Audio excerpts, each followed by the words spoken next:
How many Halloween movies are there? The new one will make... Hold on. This will be the 9th. So I hit record because I'm going to explain the Halloween timeline to you really quick. And how many good Halloween movies are there? Okay. I would argue that there are maybe 3.5. And here's why. I'm going to explain the Halloween timeline to you very quickly. Halloween 1 was a independent film that John Carpenter did with Jamie Lee Curtis. And the movie's basically this kid killed his sister when he was like 5 or 6, gets put in an institution, and then one day like 15 years later, he breaks out and starts killing again. Okay. Jamie Lee Curtis is the survivor, and pretty much all of her friends die. There's only like 3 kills, I think, in the whole movie, but I like the ones that focus more on the suspense and the thriller aspect. Watch the first two. Watch the first two. Okay, first one is that. It's great. Second one, John Carpenter did not want to do a sequel. He was like, I already did the movie, I'm done. And they're like, well, we want to do a sequel. He's like, all right, I'll write a script. Someone else can do it, but I'll write the script. The script was great. Halloween 2, I think, is almost better than the first one, but it adds a twist to the movie. Halloween 2 introduces into the mythos that Jamie Lee Curtis's character, Laurie Strode, was actually Michael Myers' younger sister, who was a baby when he killed his other sister. So the idea is that he's trying to finish the job and kill his other sister. Right. Finish the family. He doesn't, though. And he allegedly dies in a fire in the hospital. Okay. Halloween 3 has nothing to do with Michael Myers whatsoever. They wanted to do it like an anthology, and they were going to do something completely different. So it has to do with these like masks that like brainwash children. So skip it, unless you just want to see it. I'd watch Ernest get scared stupid or whatever. Watch that instead. All right. Halloween 4 is where we start what's called the Thorn trilogy, where they introduce Jamie, not Jamie Lee Curtis. Sorry, Jamie, who is Michael Myers' cousin, who's like a 6-year-old girl, 8-year-old girl, I can't remember. All right. Who Michael Myers starts going after to kill her because Jamie Lee Curtis is dead, so that's his next person he should be killing. Okay. And he doesn't, but there's a scene at the very end that's like, Jamie, the little girl, is a killer. And they cliffhanger on her allegedly murdering someone. 5 disregards that and gives her psychic powers so she can link to Michael Myers. Sure. Yeah. And that's some more bullshit. 6, we pick up where this is where the whole Thorn trilogy, they try to start explaining why he's doing what he does. And there's the cult of the Thorn, which essentially is trying to, depending on which version you watch, is trying to create the next Michael Myers-esque evil thing, and then send it to kill people. And the way that they do that at the very beginning of Halloween 6, Jamie, his cousin, niece, whatever she is, has his baby. Yeah.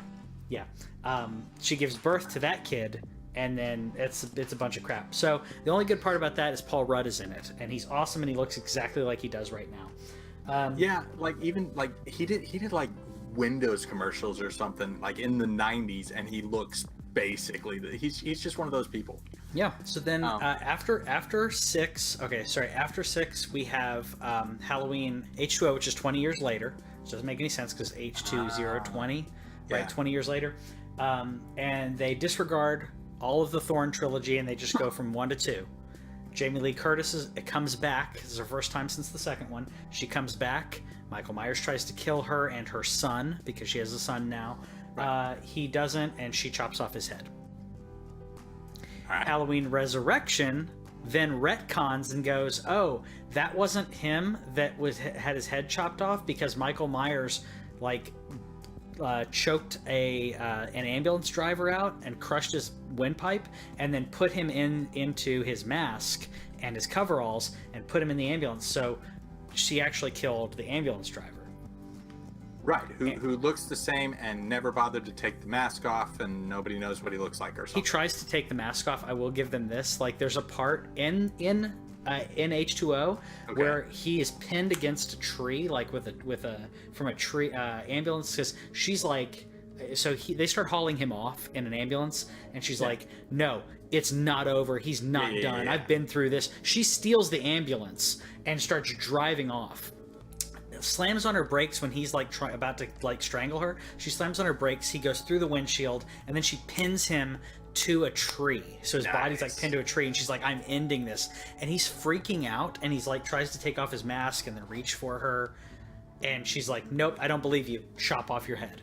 So it makes sense, even though it was complete BS. It makes sense that, like, if you watch it, you're like, oh, that's why he was like trying to take off his mask.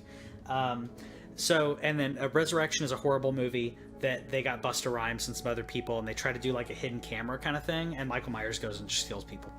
Then they rebooted the franchise with Rob Zombie, and it's basically them dropping F-bombs like constantly. Michael Myers' mom is turned into a stripper, and we find out about early Michael Myers and like his problems as a child. It's not very good. And then they had a sequel to that, and it was even worse. So they're only good if you like Rob Zombie curse movies, like just lots of cursing. If you like Devil's Rejects, you might like the Halloween remakes. I liked parts of Devil's Rejects. I liked the parts in the hotel, and I liked how they went out by driving. Spoilers. Yeah. I liked how they went out. They're just like, screw it. Let's go. Yep. If you liked that and you get through like the cursing, that's kind of what Halloween 1 and 2, which is what they didn't give them any subtitles or anything like that, because they're just like, no, it's a reboot Halloween. How many times has this series been? Because like the one that's coming out now is just Halloween with no subtitles, and it's the third Halloween just no subtitles. Yes, and that's where we get to the confusing part, because this Halloween movie disregards everything but the first movie. So now what we have is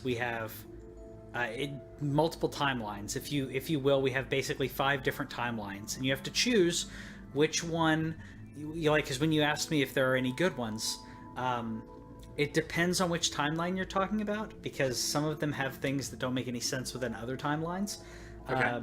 But I will say that John Carpenter has said in interviews he didn't like, in Halloween 2, he didn't like that he made Jamie Lee Curtis's character Laurie Strode. He didn't like that he made her Michael Myers' sister, because it gave a reason as to why he was killing, and he didn't think that Michael Myers should have an actual reason. He should just be evil. Yeah.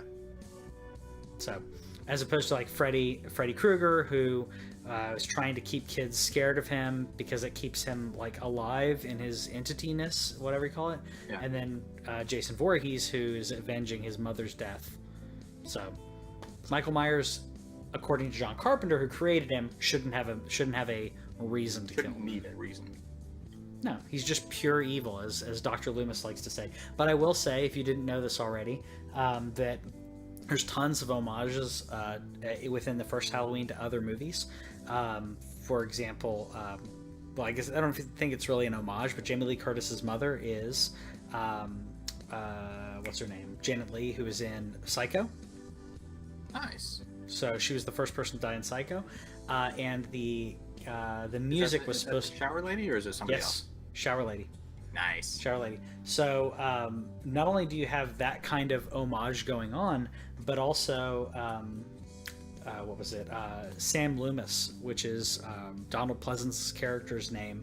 He's the doctor who, he's the psychiatrist who was with Michael Myers during, basically while he was incarcerated.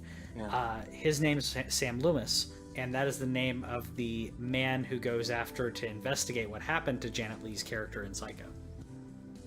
That's one of the things I love about Carpenter is like he's able to explore within a genre and put things in there that are, like you said, they're not quite homages. It's just kind of a nod to what's gone before. Yeah, he's also the kids are watching The Thing, the original thing Nice. during the movie, because John Carpenter was a huge fan of that movie, and then went on to do what in my opinion is the best sequel to any movie ever, possibly next to like The Fly with Jeff Goldblum, or I think that's the remake. I mean remake, not sequel. The Fly with Jeff Goldblum is probably the other one that I can think of, but I would say The Thing is inarguably the better version of the movies versus The Thing from Another World. I don't know if you ever saw it. No. Black and white sci-fi horror movie where a vegetable-based alien comes and kills people. Nice. Yeah. It's not bad for the time, but yeah, it's nowhere near as good as the Cronenberg Thing that he did later on. But yeah, that's the Halloween timeline, and it's that confusing. I'm sufficiently confused. Thanks for watching This Week in Our Collective Heads. Subscribe over here and click the bell, and that way you'll know about any new videos that we put up, because we put up a lot of gameplay, a lot of stories from games and stuff like that, and gameplay is down here. Yeah, and you got more editorials and news stuff down here. Check it out.